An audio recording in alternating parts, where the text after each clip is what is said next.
முருகன் பக்தர்கள் அனைவருக்கும் அன்பு வணக்கங்கள்.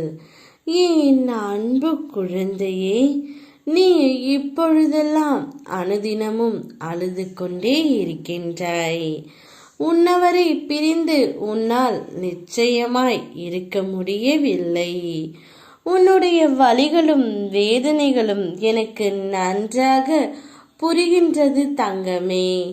உன்னுடைய சிரிப்பினால் அனைவரையும் கவர்ந்த நீ உன்னுடைய அழுகையால் உன்னை நீயே தனிமைப்படுத்திக் கொண்டிருக்கின்றாய். நீயும் உன்னவரும் சற்று தற்போது பிரிந்து உள்ளீர்கள்.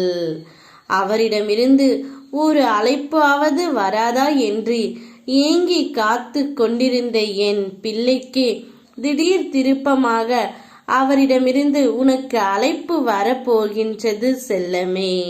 இதை நீ கேட்ட அடுத்த நொடியே உன் துணையிடமிருந்து ஒரு அழைப்பும் நற்செய்தியும் உன்னை தேடி வரப்போகின்றது.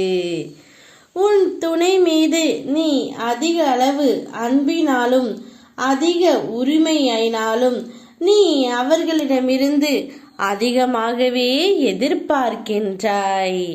ஆனால் அதை பூர்த்தி செய்ய முடியாத சூழ்நிலையால் உங்களுக்குள் சண்டை, மன வருத்தம் ஏற்படுகின்றது. அப்படி மன வருத்தம் ஏற்பட்டதினால் தற்பொழுது பிரிந்து தவித்து வருகிறீர்கள். கவலை கொள்ளாதே, உன்னுடைய கஷ்ட காலம் அனைத்தும் முடிந்து விட்டது. வாழ்க்கையிலும் சரி, வார்த்தையிலும் சரி, பொறுமை மிகவும் அவசியம் செல்லமே. பொறுமையாக இருந்தால் மட்டுமே உனக்கு பிடித்த உறவுடன் நீண்ட காலம் சந்தோஷமாகவும் மகிழ்ச்சியாகவும் உன்னால் வாழ முடியும். உன் மனதில் உள்ள எண்ணங்களை அடுத்தவர்களிடம் சொல்லி ஆறுதல் தேடாமல் உன் துணையிடம் மனம் விட்டு பேசு.